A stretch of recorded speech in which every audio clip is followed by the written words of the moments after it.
All right, let's get started. Thank you and welcome. Thank you for attending the Blue Springs Chamber Virtual Power Hour. It's our very first one, so we appreciate any patience we might have with technical difficulties. The topic today is social media strategy for small business, and our presenter is Becca Blake. I'm going to turn it over to Becca now, and she will take it from here. All right, thanks for being here. So the phone just rang, and I don't know how to mute the phone. So if it rings again, I'm just going to hang up on people. Hopefully that's okay. Can everybody hear me okay? Okay, awesome. So today I am talking about a social media strategy for small business. Obviously, this is a really crazy time for small business and kind of a time when there's a lot of unknowns and things are looking really, really different. A lot of our doors are closed to customers and we're not getting the same face time with them. And we're kind of just looking for ways that we can stay connected and stay relevant and connected with our community and our customers and things like that. You know, unfortunately, I think a lot of people at this point are not really spending money. And I know that as small businesses, what we need right now more than anything is money. But, you know, there's nothing that we can really do about people's spending right now. But what we can control is putting out content and information that they can find valuable to keep your business front of mind and to be a resource for them. So that once all of this is over, you'll be one of the first ones that they think of when they are ready to start buying again or, you know, looking for services and things like that. So I think social media is really powerful in being able to stay connected with your customers, kind of just say, hey, I'm still here. I want to help you in any way that I can, even though it's not really going to bring you more money at this point. It's going to pay off, I think, big time in the long run, because once all of this is over and people are going back out and visiting businesses again, they won't have forgotten about you, for a lack of a better term.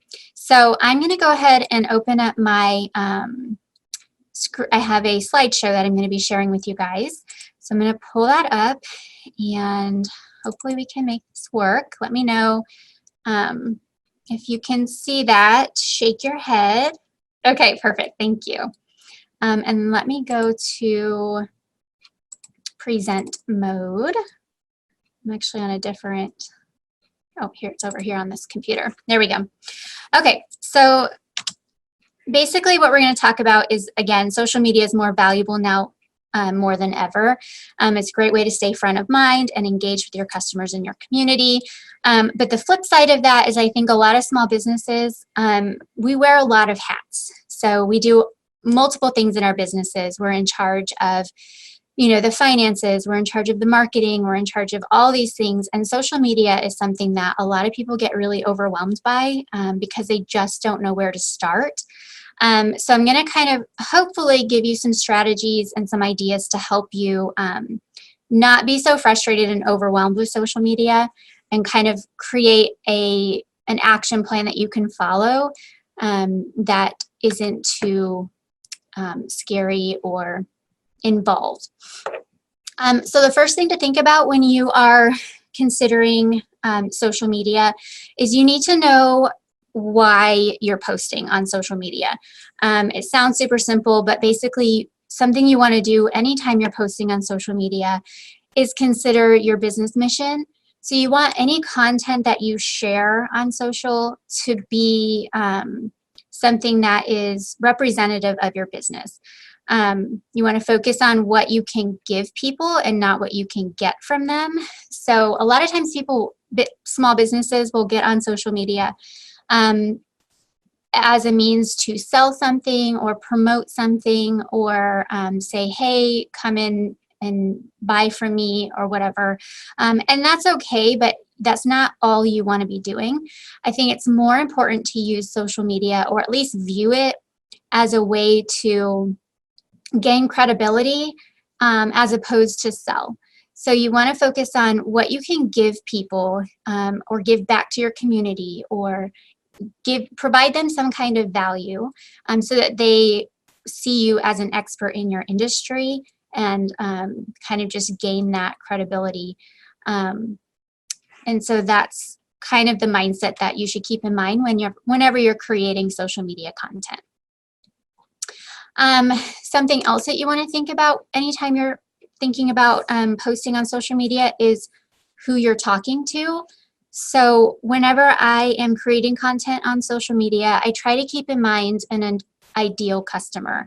In fact, you can even take it a step further and create what they call a customer avatar, which basically you're just getting really focused on the age group of people that you're talking to, what type of background that they have, all of those kinds of things, so that you can really tailor your messaging to a specific niche, if that makes sense. If you're talking to everyone, if you're just posting content and you're just putting things out there for everyone, the saying is, if you're talking to everyone, you're really talking to no one. People don't pay attention to mass messages because it's not custom enough, it's not personal. So if you can really narrow in on who your target audience is, who your ideal client is, and talk specifically to them, you're going to get a lot more engagement from the type of people that you want to be reaching, and the other people will kind of fall away, which is okay. You don't want to attract everyone because not everyone is your client. And then if you're not sure what your ideal audience wants to hear from you, you can do a little bit of market research, which doesn't have to be super involved. You can simply ask them, like, what is it that you want to hear from me? What is it that you want to learn from me? What can I provide you that you would find valuable? And then create content around that. An easy way to do that is to create a questionnaire that you can send out via email, or even just do like a Facebook poll or something, asking people what they want to hear from you or what they think would be beneficial.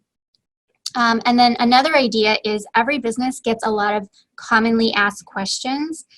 So draw from that. Think about what are some of the questions that I get most frequently, and create content around those and address those types of questions.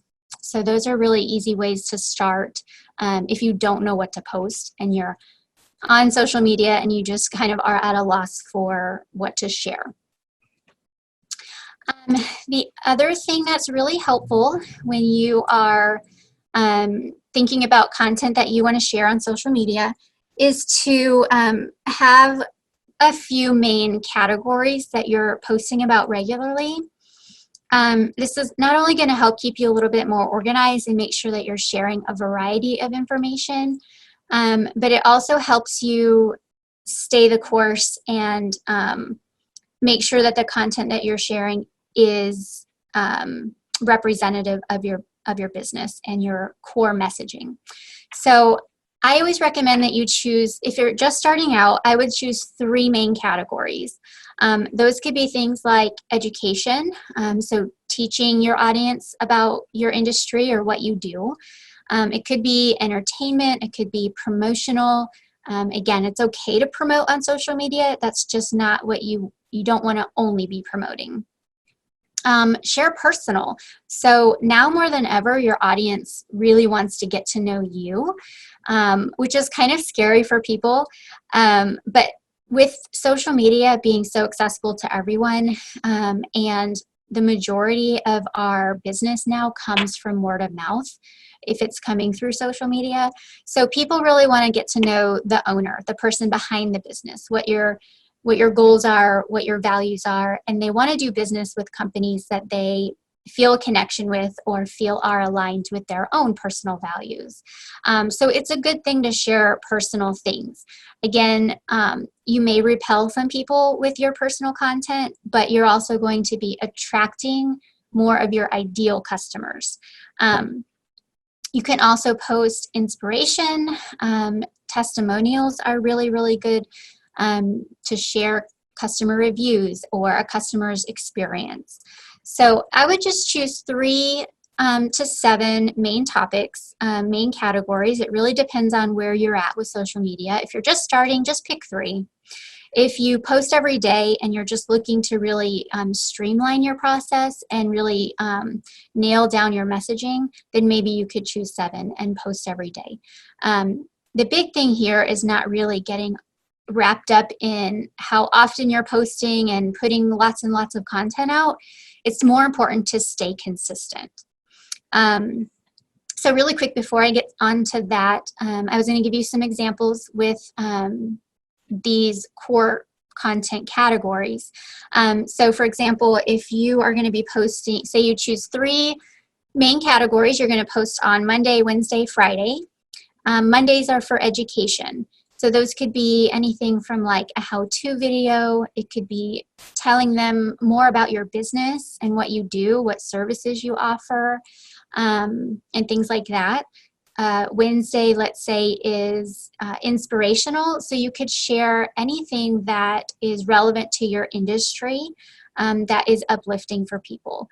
It doesn't need to have anything to do with your business necessarily, but it could just be something that your audience might find interesting or valuable, and also a way to kind of get them talking to you and communicating with you. So inspirational posts are really great for that if you want to get engagement. People are far more likely to comment and respond to a post that is like a funny meme that they can relate to, or something really awesome that's happening in the community that you've shared. And it maybe has nothing to do with your business, but it's a great way to connect with your audience and create that strong bond where they feel like they align with your values and things like that. So that's kind of an example of how that would work. So you would choose your 3 to 7 main topics, and then within each topic, you're going to make a list of topic ideas for each category. So if you chose education, then you just make a list of all of the educational type content you could share with your audience, and keep that list because you'll refer to it later when you're actually scheduling out your content. And same goes for the other categories that you choose. Let's see. So once you have your main categories picked out and you know what your main messaging is going to be, then you want to make sure that when you are posting content that it's engaging. So the whole point of social media is to engage with your audience and to build that relationship and create that connection. So some really easy ways to encourage people to engage with your posts, and by engaging with your posts, I mean commenting, sharing your post,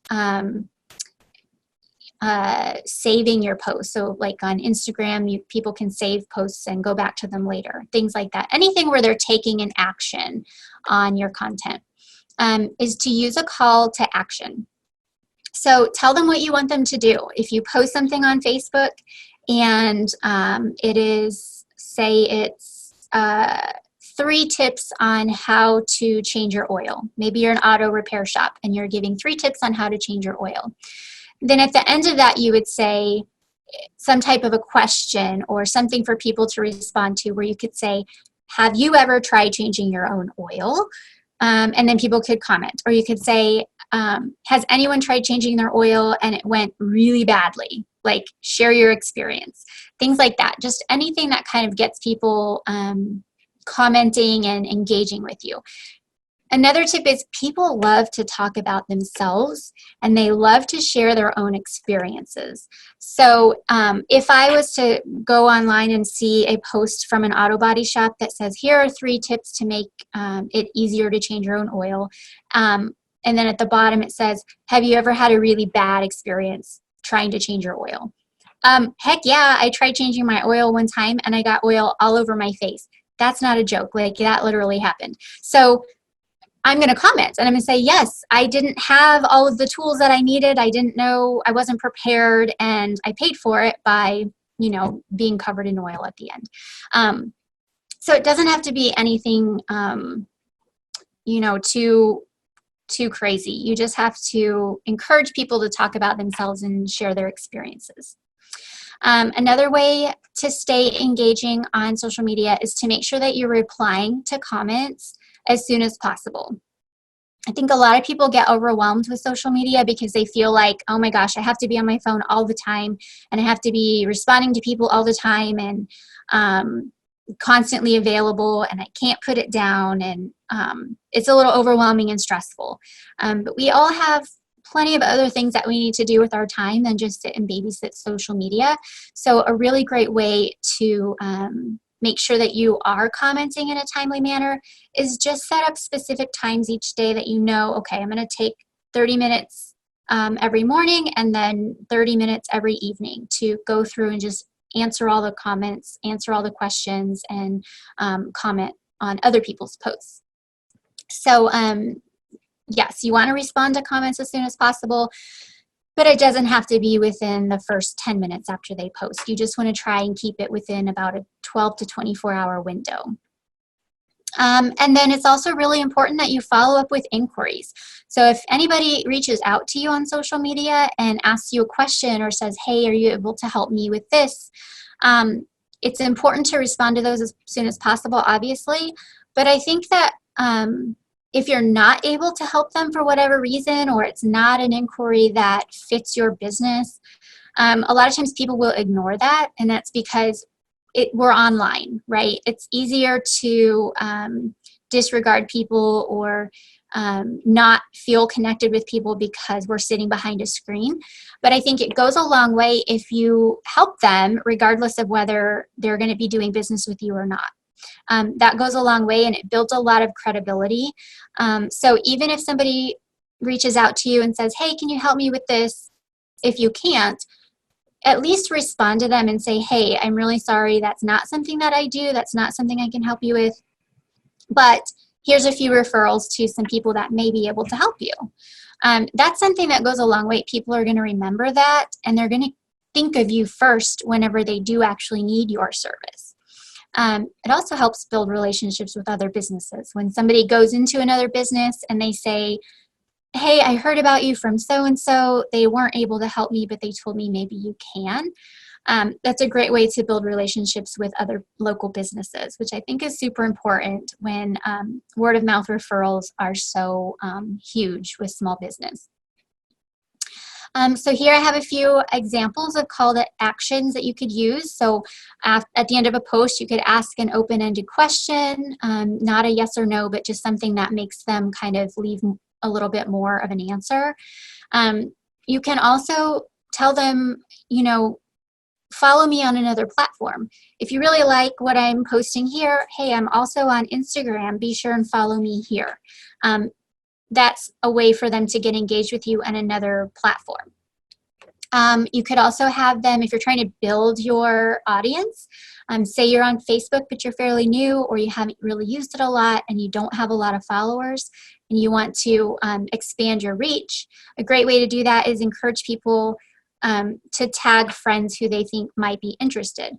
So say, for example, you go on and you share those 3 tips on how to change your oil.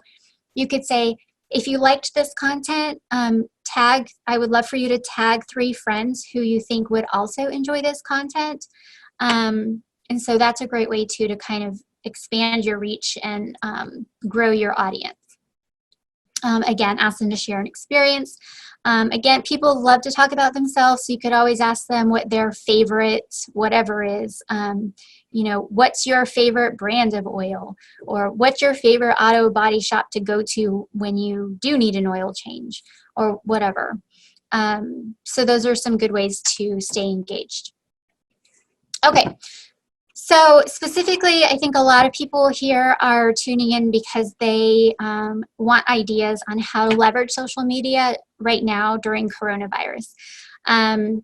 And I think that social media is a really powerful tool for businesses to be using right now. Not only is it free, but it is a really great way to stay engaged with your community and your customers when your doors are closed and you're not getting that face time.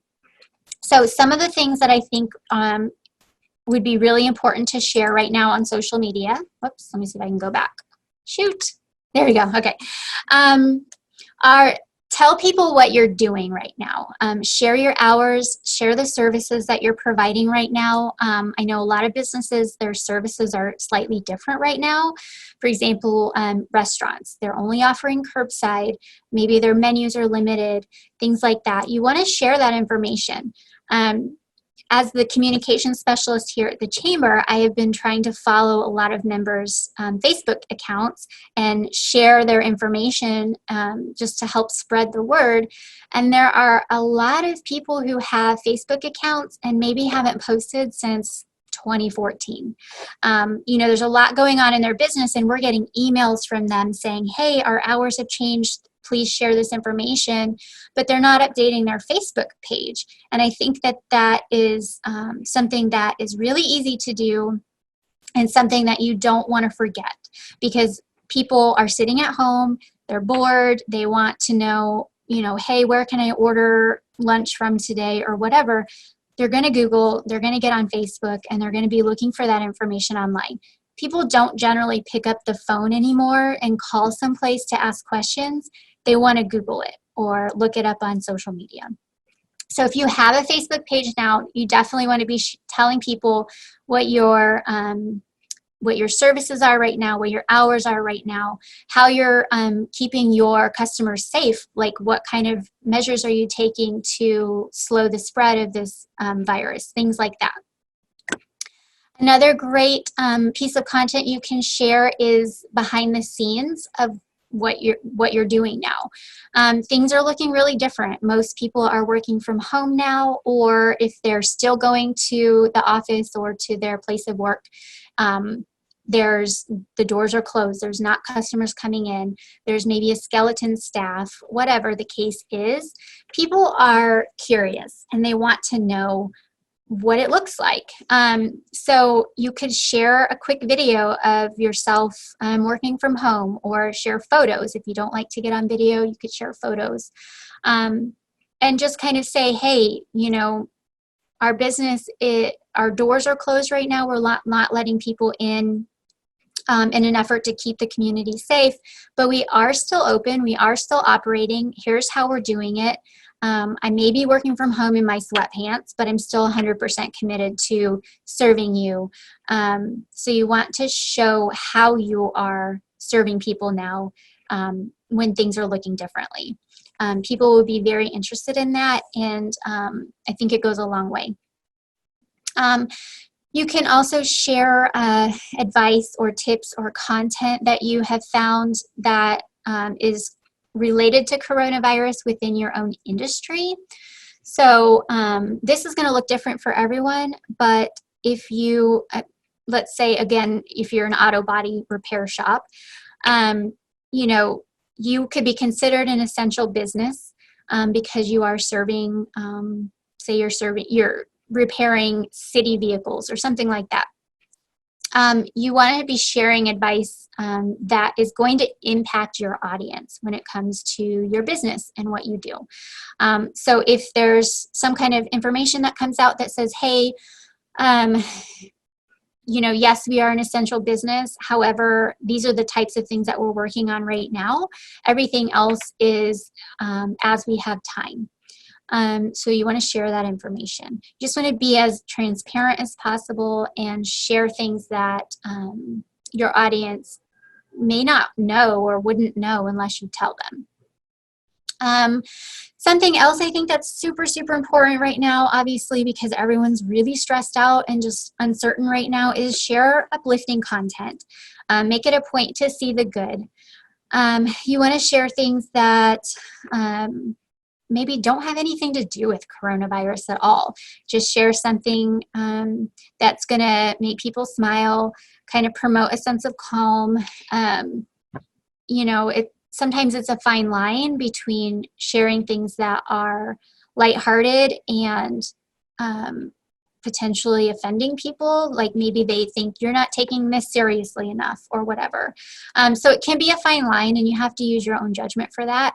But I think that people really are appreciating lighter content right now. And even just content that is nothing to do with the virus. I think we're all kind of at this point sitting at home and we're bombarded with all of this negative information, and it's overwhelming.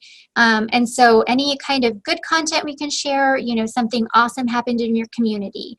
For example, a lot of people have been showing that teachers are driving through neighborhoods and just waving at their students. That's awesome, and that's a really great way to stay connected with your community. So whatever it is that you deem appropriate for your business, just keep your eyes open for good content that you can share that will kind of lighten the mood a little bit and encourage people right now. Something else you can share is how you're supporting other businesses during this time. So all businesses are struggling right now, not just our own. And it's important, I think, to give back as best we can, even if you aren't able to financially support any other businesses. You can always volunteer your time, or you can share someone else's post and say, hey, I know this has nothing to do with my business, but so-and-so over here runs this business.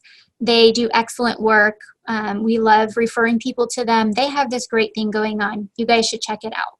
Just support and uplift your fellow business owners right now.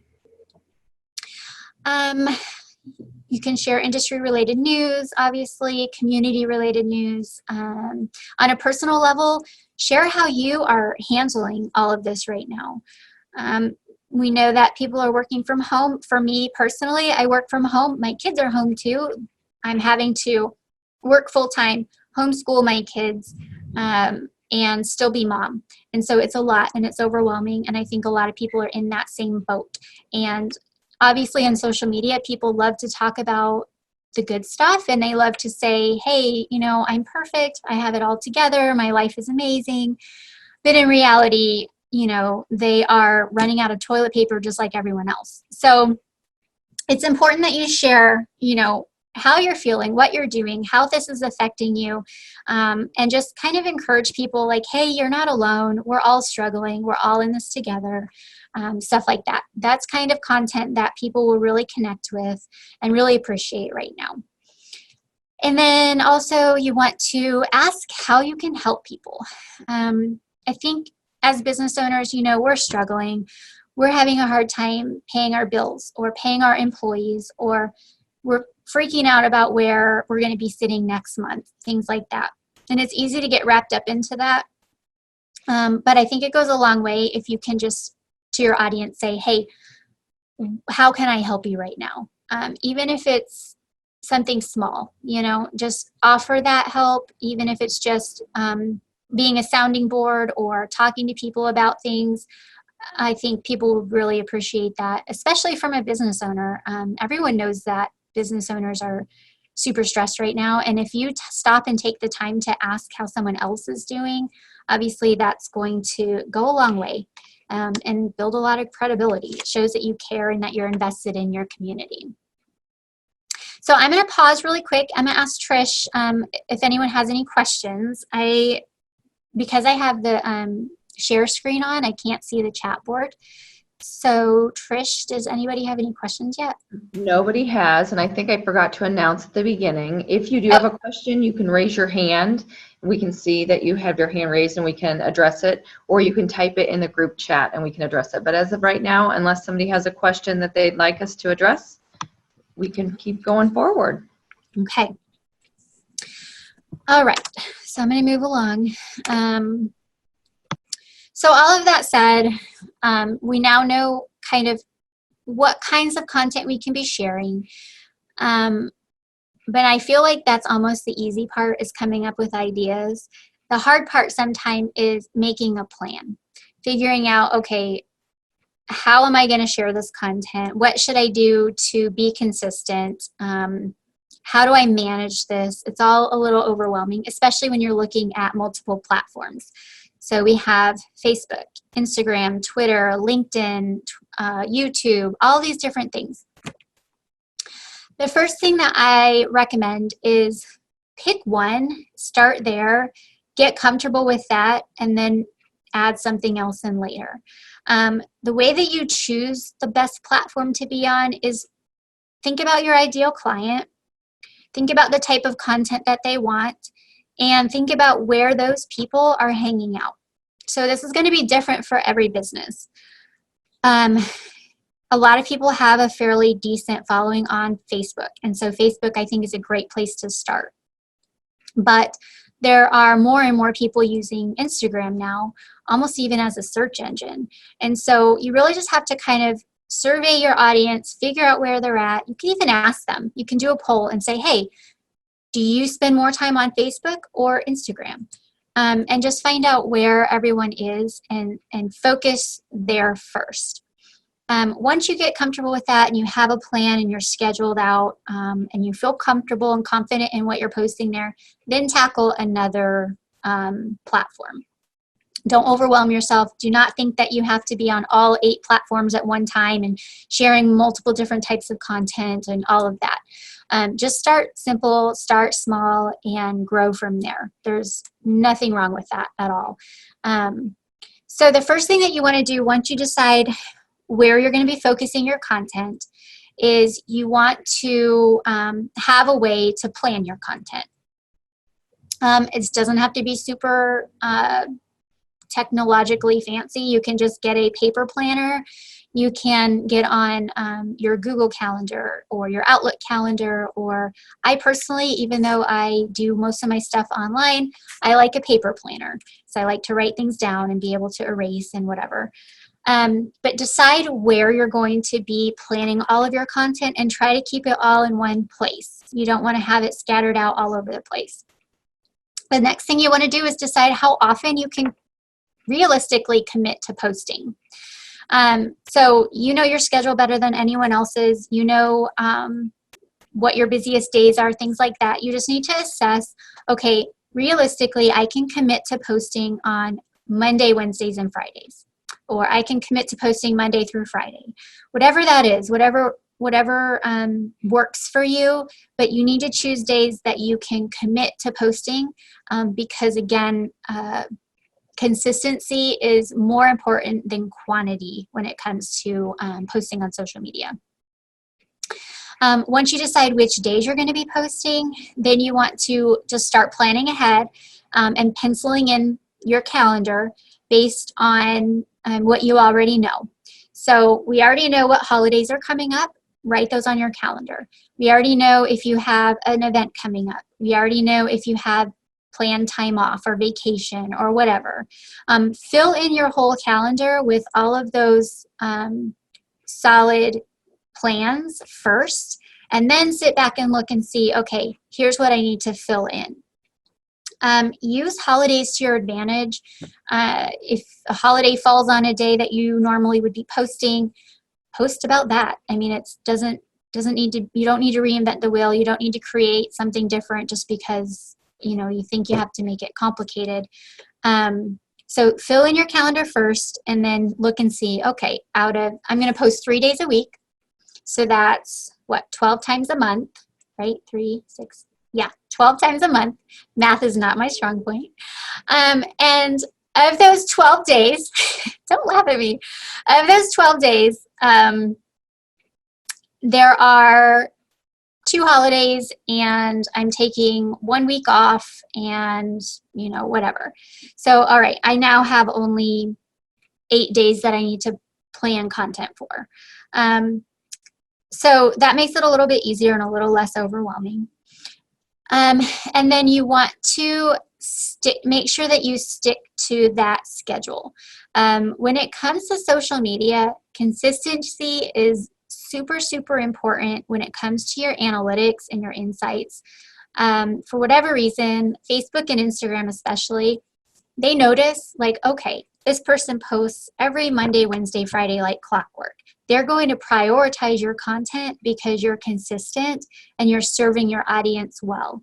If you're posting on Monday, Tuesday, Wednesday 1 week, and then Friday, Saturday the next week, and it's all over the place, Facebook and Instagram kind of looks at that like, this person's super inconsistent. They're not very reliable. They're not a reliable source of information, so they don't prioritize you, and you end up not getting seen as much.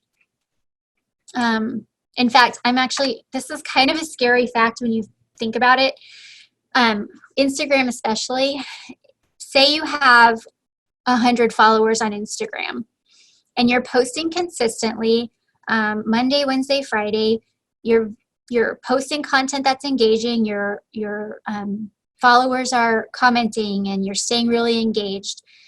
Instagram is going to make sure that your content is at the top of your followers' feeds. They're seeing it all the time because Instagram can rely on you to put content out that your audience wants to see. If you're not consistent, they're not going to prioritize your content. And it's been about 4 or 5 months since I've checked on this statistic, but of your followers on any given post, only about 4% of your audience even sees it. So if you have 100 followers, only 4 people saw your post, which is a little bit scary. And it's like, oh my gosh, I'm doing all this work and only 4 people are seeing what I'm posting. Or you can look at it from the flip side and say, okay, I can increase those odds by being super consistent. And it also is a good way to think, all right, if only 4 people saw that post and I posted it on Monday at noon, what if I post the same content on Monday at 6 p.m. next week? You're going to be reaching different people. You're going to be reaching people who haven't seen the post before. And that's a good thing. So it's okay, and I'm getting a little ahead of myself, but it's okay to reuse content because in the grand scheme of things, of all of your audience, a very small percentage of them are even seeing your content. So that's something to keep in mind as well. And then, if those 4 people who saw it last week see it again, it's okay. The more you can be in front of people, the better. So I think it's like people need to see a business or an ad or a logo or something 8 times before they remember them. So the more often people see you, the better. And it's not going to be a bad thing to reuse or repost content on occasion. Let's see. So here we go. Repurposing content. Is it okay to repost captions and images? Absolutely. I think it's okay. You don't need to constantly be creating new content all the time. That's exhausting. And frankly, you're going to run out of content at a certain point and you're going to get frustrated and you're going to just give up. But with that said, you need to be strategic about it. Not everybody follows you everywhere. So if you're using Facebook and Instagram and LinkedIn, not all of the people who follow you on Facebook are also following you on Instagram and also following you on LinkedIn. You're going to have a little bit of overlap, but for the most part, they're all going to be different audiences. So it's okay to share the same content on each platform. You just want to do really minor tweaks so that if there is overlap, it's not seen as, oh my gosh, I already saw this post earlier on Facebook. I don't want to see it again. Some little simple tweaks that you can do is simply changing the image. So you can keep all the same captions, all the same content, and just use a different image when you're posting it on other platforms. You can also use the same image if it's an image-based photo and just kind of vary the caption a little bit, things like that. And then the other thing too that's really helpful is don't post it on the same platform on the same day. So what I like to do is stagger my content. So if I'm posting about 3 tips to change my oil on Monday on Facebook, then I may post that on Instagram on Monday next week. So you can reuse the same content and you can spread it out amongst different platforms and just post it on different days so that somebody, there's always going to be that one person who actually does follow you everywhere and they're not pulling up your feed on Facebook and seeing the same exact post in 3 different places on the same day. So that's a really simple tip. It saves you a lot of time. You don't have to create a ton more content. Just use the same content and spread it out amongst your other platforms so that it's not all getting seen on the same day, if that makes sense. All right, hashtags. So hashtags are something that I think a lot of people they don't really understand. It's a little bit confusing. They're not really sure how they work, why you need them, and it's a little overwhelming. And so what I have found that a lot of businesses end up not using them at all because they don't really get it. They don't really understand how they work. And they honestly, they just don't have the time to sit down and figure it out.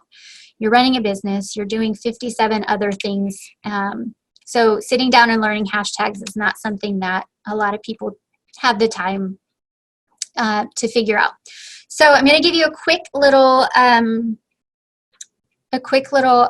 rundown on hashtags, not super in depth. For the most part, on most social media platforms, the maximum number of hashtags that you should use is 30, or that's the maximum number that they'll allow. But you don't have to use that many. It's more important that you're using hashtags that are specific to the content that you're posting at that time. So I think I mentioned before, but a lot of people now are using Instagram especially as a search engine. So what they're doing is they're opening Instagram, and at the top of the screen you can search for things, and if they're looking for an auto body shop, they're going to type in hashtag auto repair Kansas City. So when that pops up, it's going to give them a list of all of the posts recently that have used that hashtag. So hashtags are kind of a way that you can be searchable. So when you're creating a post, you want to use hashtags that are very specific to the content that you're sharing, specific to the location that you're in, because people are searching locationally. And just think about things that people might be searching for. And then the point of hashtags really is to boost visibility. Obviously, you're more easily found if you're using hashtags that people are searching for.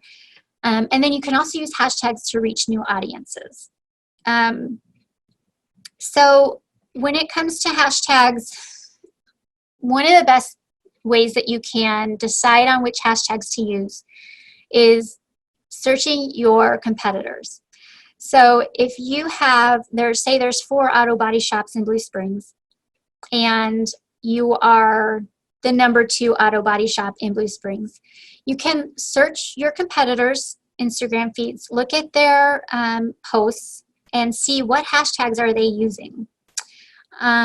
What you're going to find is that probably at least 2 of them aren't using hashtags at all, but one of them might be using them, and they might be doing really well. And so just look and see what they're using. That'll give you some ideas on hashtags that you can use that will keep you competitive with them. So if somebody goes on Instagram and searches hashtag auto repair Kansas City, then not only will your competitors show up in that search, but you will also, because you use that hashtag. So you don't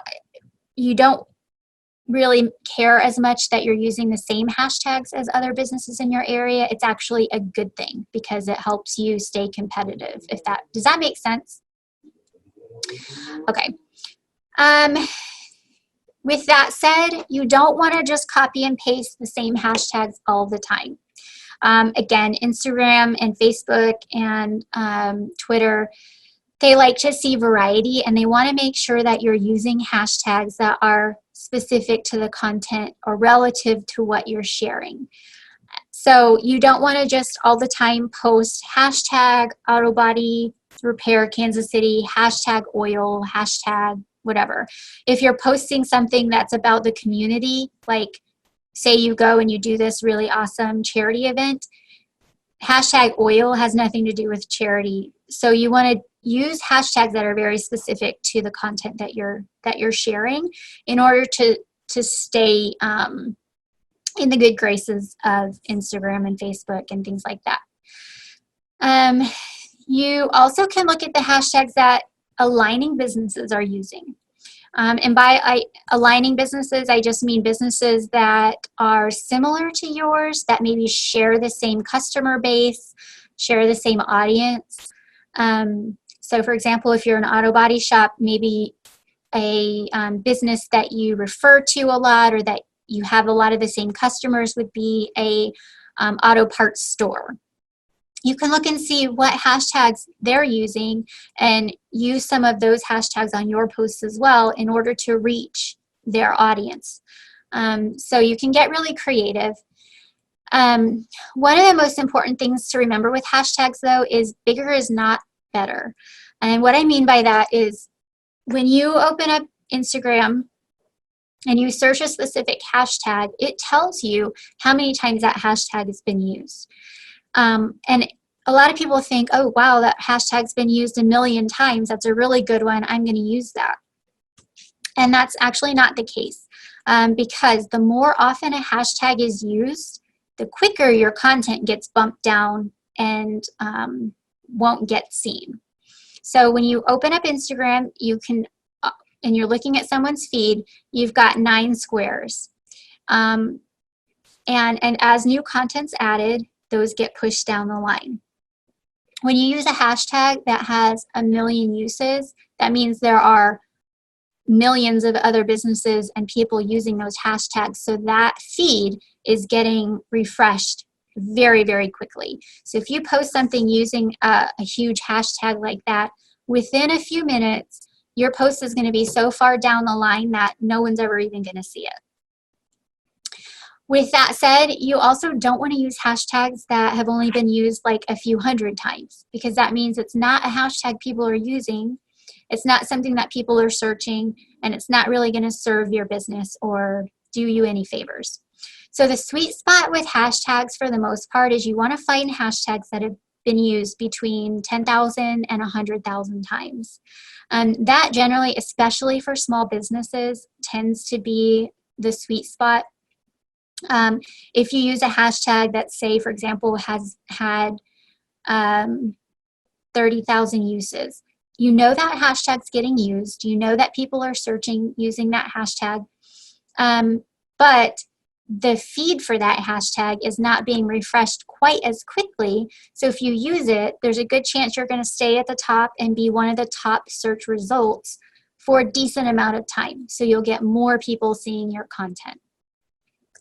So when you're searching for hashtags to use, just keep that in mind. You don't want it to be too small. You also don't want it to be way too big. Something else you can do is create your own hashtag for your business. So for example, we have hashtag Blue Springs Chamber. If you are an auto body shop, it could be hashtag the name of your business or whatever. And use it every single time you post content. That way, if somebody does log on looking specifically for you, they can type in your hashtag and they'll see all of your content. Another thing that you can do is create hashtags that are specific to what you do, but slightly unique, so that none of your competitors are using them. So let's say hashtag auto body repair Kansas City is already taken and being used by a lot of things. You could do auto repair KC.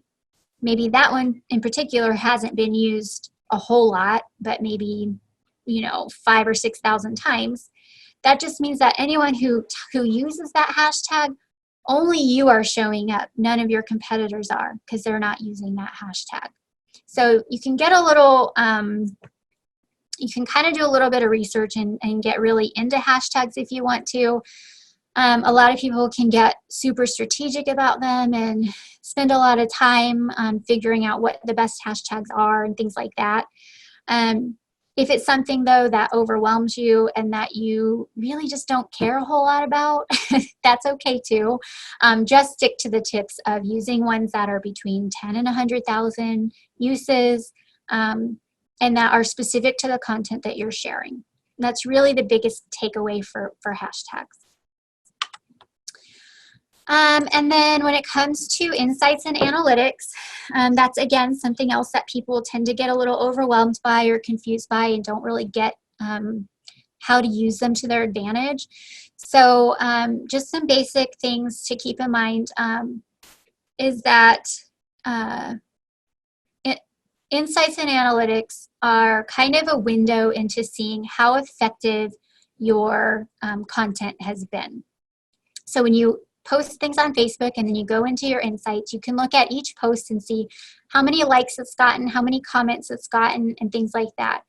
And that's good information to have, because you can look and see, okay, I posted this content about oil changes and only, 400 people saw it, but only one person commented.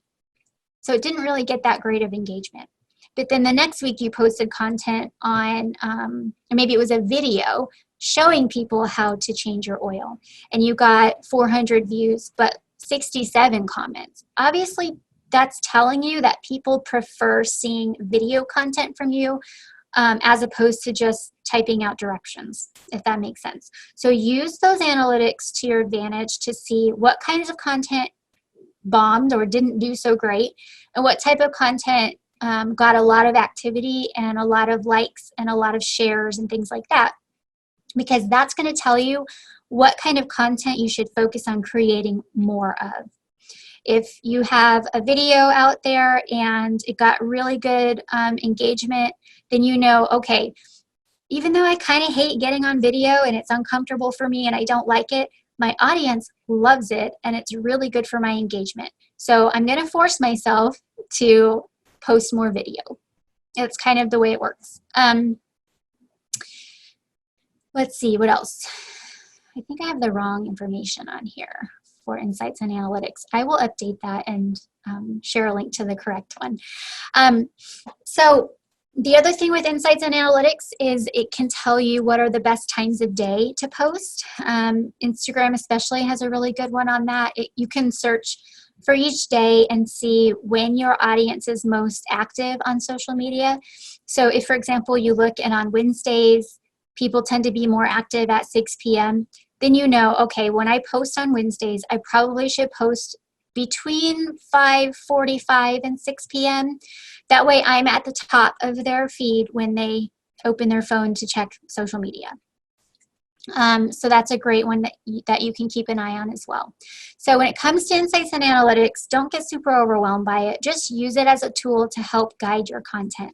Figure out what's done really well so you know what to create more of, and then just use it to see, okay, this is when my audience tends to be most active, so these are the windows of time that are probably ideal for me to be posting.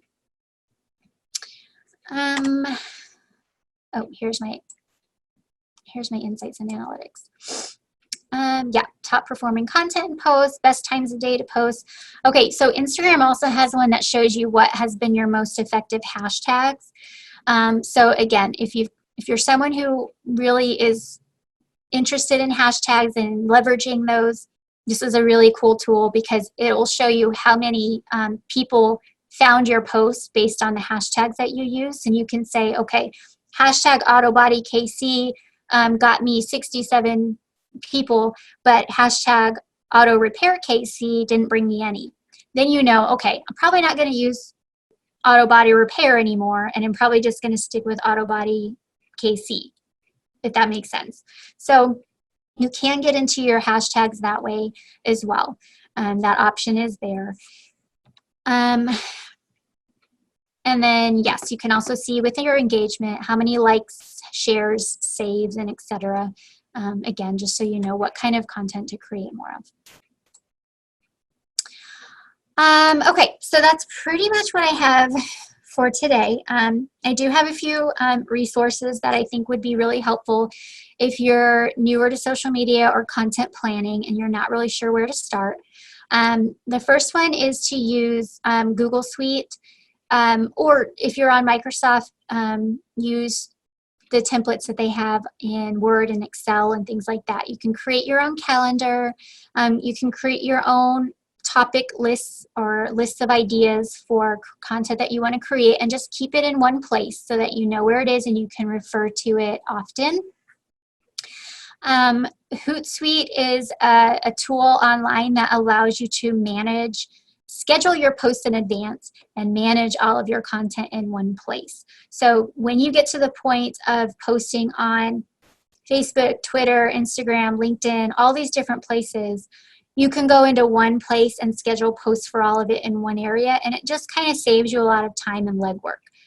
So that is there. Planoly is one that I've used a lot. It's specifically for Instagram. But what I really like about it is, one, they have a free account, and two, it's very visual. So if you're posting to Instagram, one of the things with Instagram is you want your feed to be cohesive. You want to try and keep things all within the same color palette and visually appealing and things like that. So when you're planning your content in Planoly, it actually shows you what your feed is going to look like, and you can drag and drop images so just to make them look pretty, basically. So that's kind of a good tool to use if you are more of a visual person and want to know what your Instagram feed will look like when you post your content. Canva is a really great resource. They have a free account as well, and it's a really good place to create graphics and design things for Facebook and Instagram and all of that.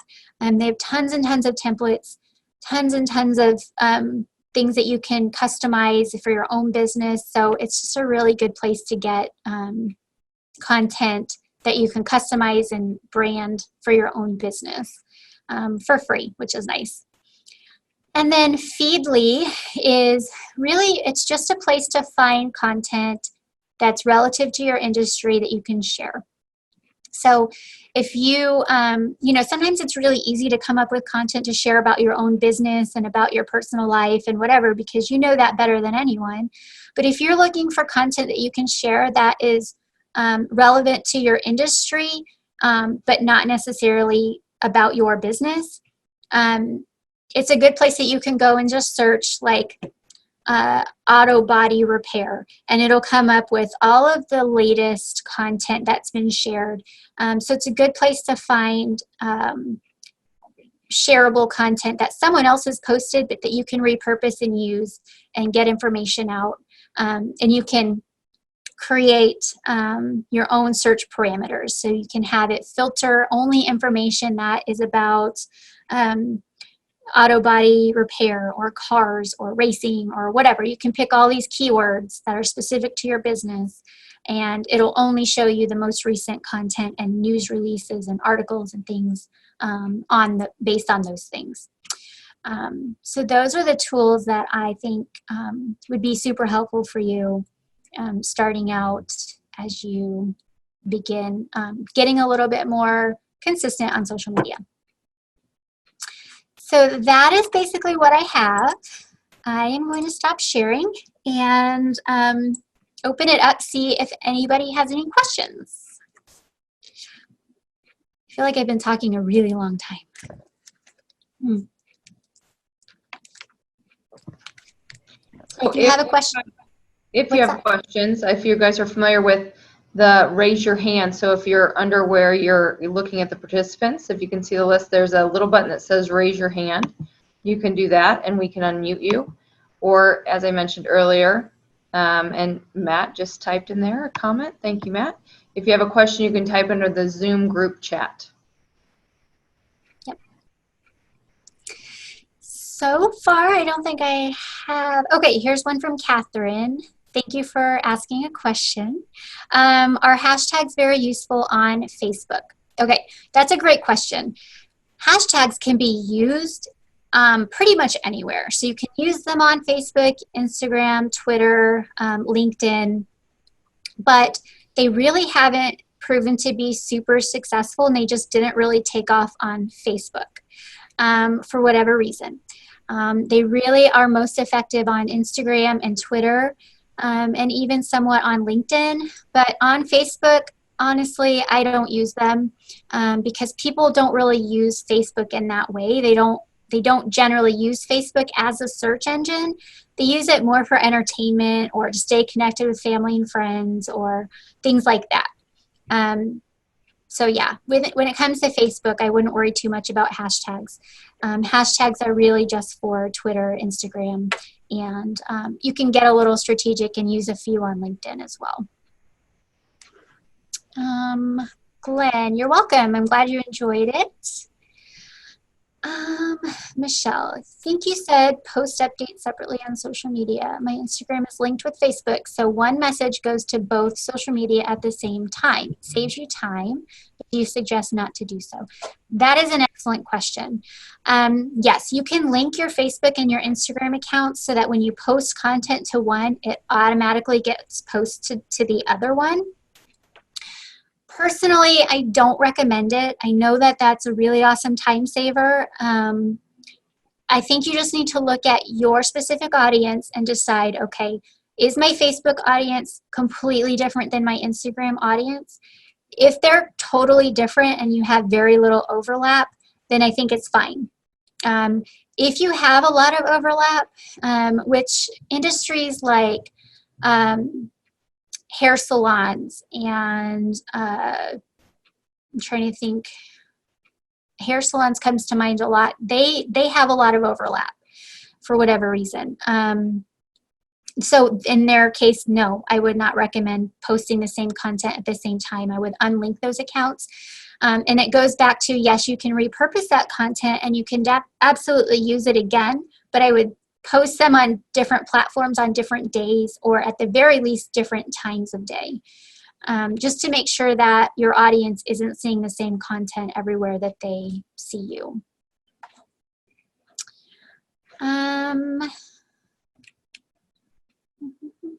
Do you have thoughts on paid and sponsored posts?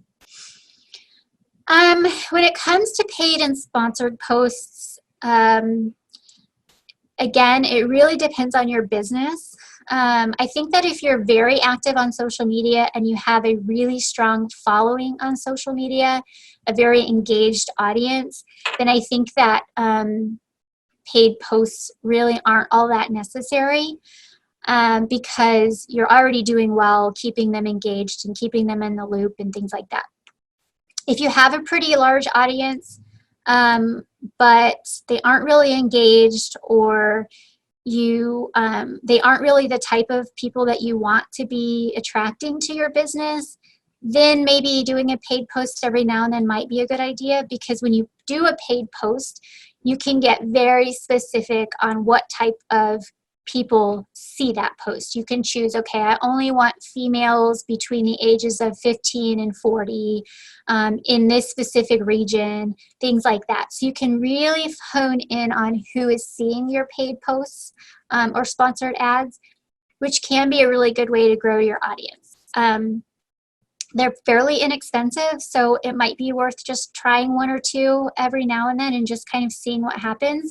If you don't get any response from it, or it doesn't really boost your audience at all, then you'll know, okay, probably not the best thing for me. So I think it's something that you can kind of play around with and just see. It doesn't hurt anything, but it's not something that I would focus on. For me, I think the biggest focus, especially for small businesses, is focusing on the quality of your content and being consistent to make sure that people are seeing what you're putting out there. Dog groomers. Please ignore dog groomers. Thank you so much. Very good content. Okay, we'll ignore the dog groomers. I don't know what that means. But yes, I think that's all the questions. If anybody else has any other questions, feel free to pop in. The other thing too is you're more than welcome to contact me if you think of a question later, or want some clarification on something. You're more than welcome to email me. It's bblake@bluespringschamber.com. And we're also going to be posting a replay of this. It'll be up by Monday for sure. We're going to post it on YouTube. So for anyone who wasn't able to see or watch live, or maybe wants to watch it again and pick up a few tips that maybe you didn't catch the first time. But that's pretty much it. I just want to thank you all for joining and watching. I really appreciate it. And I also wanted to let you know, right now we're doing power hours every Thursday. So just like every other business, things are looking a little different here at the Chamber, and we're just looking for ways to really stay engaged with our members and offer them the most value that we can. So we're going to be offering Power Hour every Thursday virtually, just like this on Zoom. The next one is going to be on Thursday, April 2nd, and it's going to be presented by Laura Sipes. And her topic is COVID-19 impact on personnel, paid time off, and benefits. So that'll be a really good one as well for businesses. And I think that's pretty much it. So thank you guys so much for joining. I really appreciate it. If there's anything that you need from the chamber, we're always happy to help. Feel free to reach out. I know things are kind of crazy right now. So if you have a specific question or a need or something we can help you with, let us know. We've been trying to push updates as often as possible. So hopefully we can keep you in the loop. But we're here for you if you need anything. And I think that's it. So I'm going to say goodbye and thank you. I hope you guys have a great day.